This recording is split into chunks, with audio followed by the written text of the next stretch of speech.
when shit fucking sucks and it feels like everything is horrible, usually I need more sleep.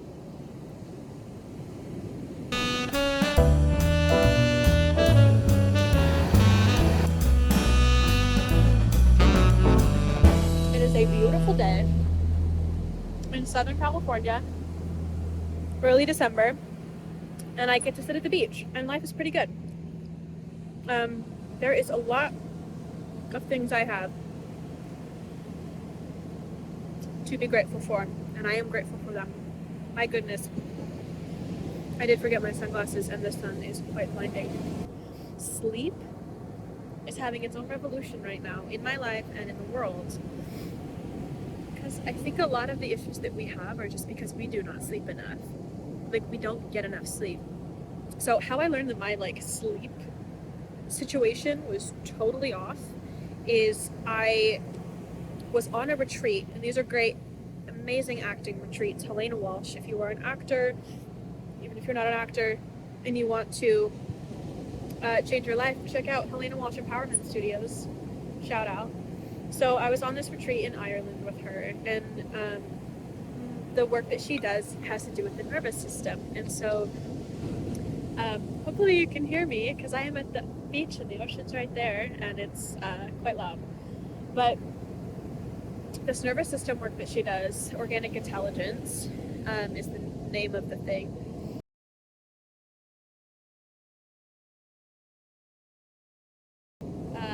Her goal is to kind of get you into this state of relaxation to the point where you fall asleep. She's like, if you fall asleep in my class, I've won for the day. And I wasn't falling asleep in her class. I was ending every day with this stuffy feeling headache, in the front of my face, this just tight, stuffy feeling head. And on day 4 or something, I asked her about that. I was like, I end every day in class with this feeling, and she goes, well, are you allowing yourself to fall asleep in class? And I was like, oh, I guess not. She's like, tomorrow, if you are tired, I want you to fall asleep. I was like, oh, I'm not allowing myself to fall asleep. Then I connected that feeling to all the other times in my life that I feel that feeling. I did a 2-year acting conservatory, and it was the most intense shit I have ever done. It was a lot.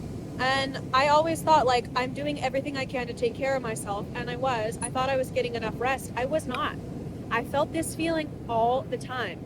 So I'm on the retreat, and I'm like, okay, maybe the whole issue, or at least a big part of the issue, there's a seal, or maybe a human.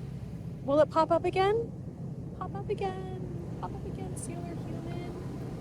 I feel like it's got to be a seal, because that's been under... Hi, baby. Hello. Oh, don't eat that. Don't eat that. No. Sorry. No, it's okay. You've done it before, you just nab someone. Yeah, it's okay.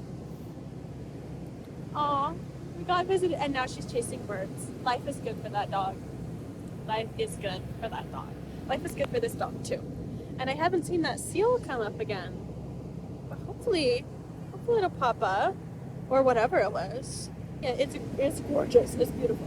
Okay, anyways, so this has me completely rethinking my entire relationship to sleep. So that was the spark of it. Then, this is in Ireland. It was the end of a 2-month trip for me. I was traveling through Europe for 2 months. And I get home, and jet lag, period. I am a night owl. I will stay up. My happy bedtime is 1 a.m. And I've always judged myself about that, as most people have.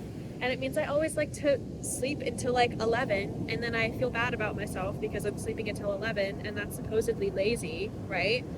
So I am home, I am jet lagged, and I cannot stay awake past 8 p.m. for the first week. And it slowly got, better and better, but the sun went down, I went down with it. It really did. This was winter time. So I guess that's not exactly true. But by 8 p.m., could not for the life of me stay awake, which has never happened in my life before. Hence, because I am a night owl. So what I found through jet lag and falling asleep at 8 o'clock is every single morning was waking up naturally at the crack of dawn after 10 hours of sleep. And it stayed like that for like a week. And I went, huh. So when my body is going to sleep, going to sleep at what is, 9 to 5 society has deemed the right time to go to sleep, or earlier in the day, and I'm sleeping just through the night and not into the morning, my body still wants 10 hours of sleep. It's not because I've stayed up late and it's 1 a.m. and now I'm exhausted because I stayed up super late and I have to sleep till 11. I just need 10 hours of sleep. So this radically changed my relationship with sleep. That all happened a year ago, and it's still I'm still figuring out this whole sleep situation, and my relationship to it, and how to get all the sleep that I need. And if I can't get 10 hours of sleep because of my schedule or whatever it is that pops up, how can I find rest throughout the day? That's kind of the next thing, is how do I allow myself to just rest? Just close my eyes for 10 minutes and just be. The nap ministry, I just listened to a podcast. I actually haven't finished it yet. I need to finish this podcast. I'm about halfway through, and it is, I don't remember her name, so I'm going to put it here. That's what YouTubers do, right? I'm going to put it here. This is the name of the person who started, I think her name is Teresa. Is it Teresa editing me? I don't know. Maybe. We'll find out. And she started this nap ministry, which you probably have seen on Instagram. Hopefully you've seen it on Instagram. If not, go follow it. And it's just radicalizing rest in the best way possible. And she was on the We Can Do Hard Things podcast with Abby Wambach, Glennon Doyle, and Amanda Doyle, which is my favorite podcast, by the way. I love it with all my heart. It's so good. It's my comfort podcast. I'm sitting here and my food's getting cold, so I'm going to take a bite.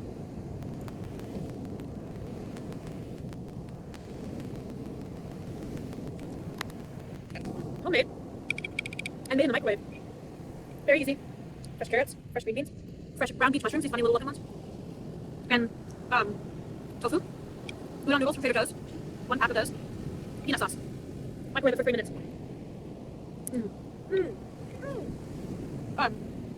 That was far more than 1 bite, but that's okay. In the 4 months after I had this sleep realization from the retreat and from the jet lag after the retreat, I was working at a theater, the Melodrama, the Great American Melodrama and Vaudeville. While I was there, it was all I had to do. So I was able to really, outside of rehearsals and outside of shows, get my sleep. And I did.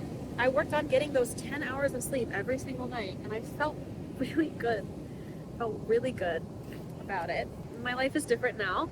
It's much different. I have since then moved to LA. I work a full-time job. I work at Trader Joe's. I have a little studio kind of bachelor apartment to myself, and I'm taking acting classes. I am starting sharing my rambly rants on YouTube, and also designing websites. I design actor websites, so I have a lot of things going on, and sleep is harder to come by. Just general care of self is harder to come by. So what I have learned, let's wrap it all up. Let's wrap it all up here. Is when shit fucking sucks and it feels like everything is horrible, usually I need more sleep. And usually that kind of solves it. It doesn't solve the problems that I have. It doesn't fix the things that I am dealing with, but it allows me to actually handle them. So, sleep, rest. Go find the Nap Ministry on Instagram. Go listen to that podcast. I will link it all. We'll do that. I'll make it easy on you. I'll link it all. Maybe the reason that you're so unhappy is because you're not sleeping enough. And if you do sleep enough, then you'll have the energy to figure out what it is that makes you happy. And then you can go figure those things out. That is if life sucks, you know? If life doesn't suck, good for you. So happy for you. That's the goal. A life that doesn't suck. So yeah, I'll end this with just showing you the ocean for a bit and just take a deep breath and enjoy this beautiful expanse of ocean with me, or if you're able to go find some nature for yourself, even if it's just a tree. But yeah, thanks for tuning in. Here's the ocean.